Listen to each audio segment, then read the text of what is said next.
So I went back to loose coupling, and this is kind of an extreme case. The low frequency of this is 275, give or take a little bit, and the high frequency is 1.37. And it's got significant back spikes. And if I move my ground to, say, here, it actually shows up on channel 1 better.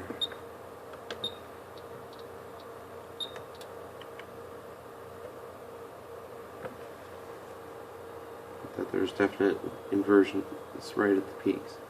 And this is 2 watts of light, I guess. And without this connected,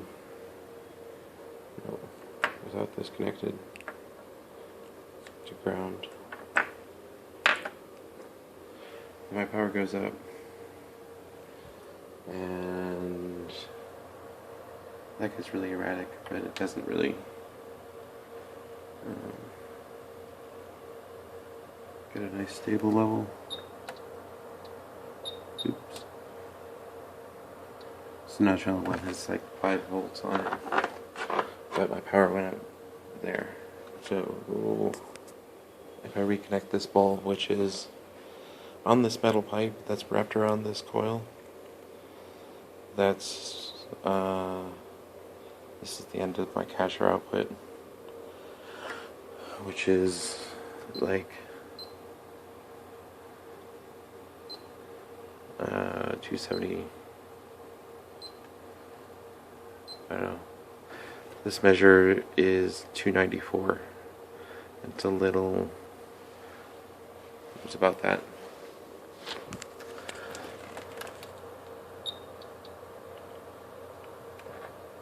So now that I've moved my ground, and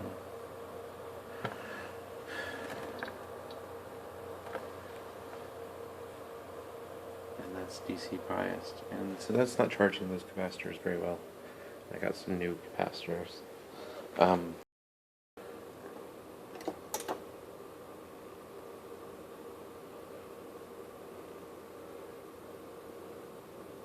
So I added another bulb here in parallel, so it's at the end of this coil. The other end of that coil is totally open. The other end of that coil is totally open, although it's got a diode soldered to it.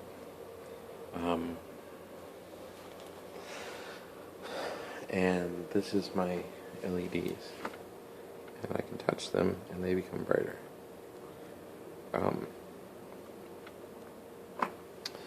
If I take and add another bulb here, then my first bulb's dim, but my natural voltage collected goes up. These are across the capacitors, and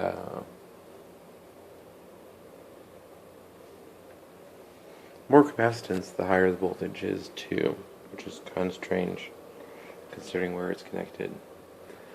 So all of these go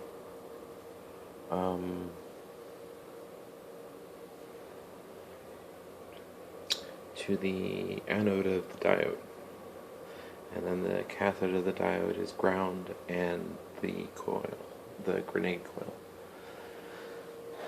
and then the other end is, well, it goes to the capacitors. That end of the coil does.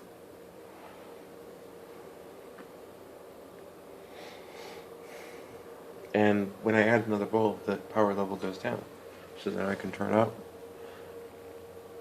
a couple volts and get extra, voltage at the same current. Which is kind of strange, just adding this parallel bulb from the open antenna to the diode to the coil, to ground. Well, really, the diode to capacitors, and then the capacitor draws on this end of the coil, which then goes to ground, or goes directly to ground. I don't know, it's kind of strange. It's not very much output, like, you know, this isn't a lot of amps on these capacitors at this voltage. But it is essentially double the input voltage with top loads lit. I can probably turn those up some. You know, this says 20 volts and 300 milliamps, and those are brightening, blinding. And the transistor is cool, actually, at that power level. My cashier transistor, it looks like kind of that. And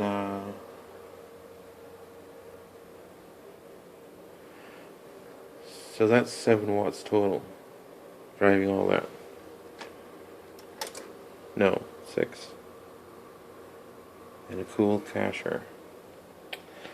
And I went to loose coupling, because I saw this other video today.